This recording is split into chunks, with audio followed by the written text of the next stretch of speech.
Okay, so you're going to use some M6 countersink bolts to screw your upright supports onto the acrylic base.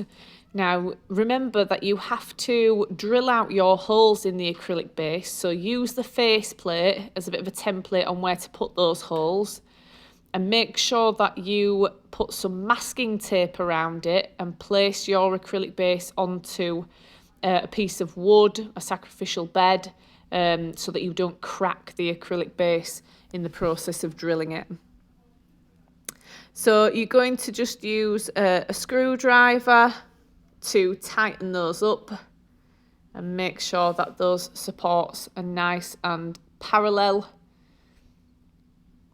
And then you're going to then use the same bolts to screw the brackets and the faceplate onto the upright supports.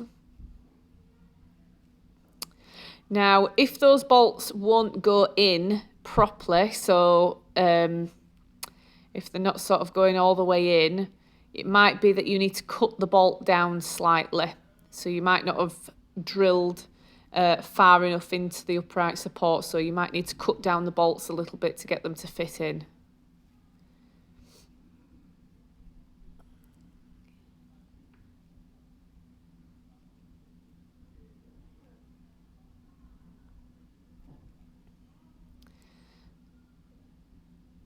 So making sure that they're nice and straight.